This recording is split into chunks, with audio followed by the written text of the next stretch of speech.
याद होगा कि उस दिन बहुत तेज वर्षा हुई थी। सुदामा जी ने कहा वो भी याद है भाई। अरे मित्र, उसी रात को तुम्हें ये भी याद होगा कि तुम्हारे दांत बहुत ज्यादा कटकटा रहे थे।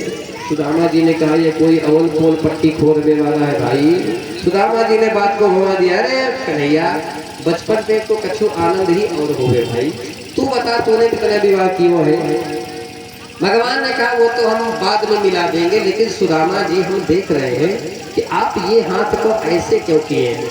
सुदामा जी ने कहा मित्र, इतनी दूर का सफर करके आए हैं तो थोड़ा सा हाथ में दर्द तो है जाऊंगा। भगवान ने कहा कि हम तो वैसे ही आपके चरण दबा रहे हैं फालतू में। जब आपका हाथ दर्द कर रहा है तो पहले हाथ ही दबाएंगे। अब सुदामा जी ने कहा खबरदार कन्हैया, हाथ मत लगाना।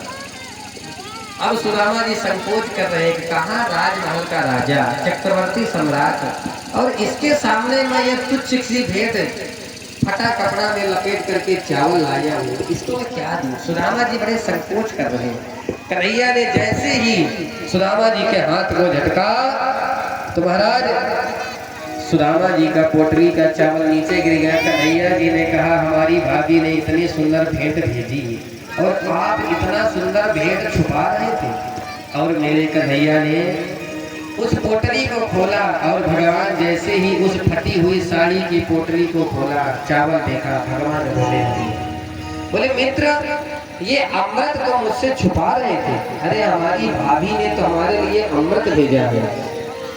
भगवान ने कहा मित्र, तुम मेरा स्वभाव शायद भूल रहे हो। मैं मिष्ठान रबड़ी मेवा का भूखा नहीं हूँ, मैं तो केवल भक्त का भूखा हूँ, भाव का भूखा हूँ। भगवान कहते पत्रम पुष्पम फलम तोयम, मेरा भक्त भाव से पत्रम। अब पत्रम में बहुवचन नहीं लगा कि पत्राणी, शायद कहीं बहुत ज्यादा पत्ते ना मिल पाए, बोला पत्रम अर्थात किसी का भी पत्ता हो। पत्ते का भगवान ने नाम भी नहीं लिया कि क्या पता मेरा भक्त उस चीज का पत्ता पाए कि ना पाए। बोले कोई भी एक पत्ता हो, भाव से मुझे चढ़ा दो। अगर पत्ता ना मिले तो पुष्पम।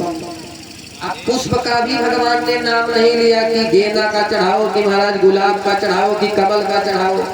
बोले कोई भी पुष्प मिल जाए, पुष्पम। ये भी ना हो, बोले फलम। फल का भी भगवान ने नाम नहीं लिया कि ये फल चढ़ाओ, केला चढ़ाओ, सेव चढ़ाओ, अनार चढ़ाओ। कोई भी फल मिल जाए। तोयम, कुछ ना मिले तो मुझे भाव से केवल और केवल जल ही अर्पण कर दो। लेकिन उसमें शर्त केवल एक ही है कि भक्ति होना चाहिए। जो मुझे भक्ति से समर्पित करते हैं महाराज, मैं उसे स्वीकार कर लेता हूँ। पुनः एक बार निवेदन करेंगे आप लोगों से।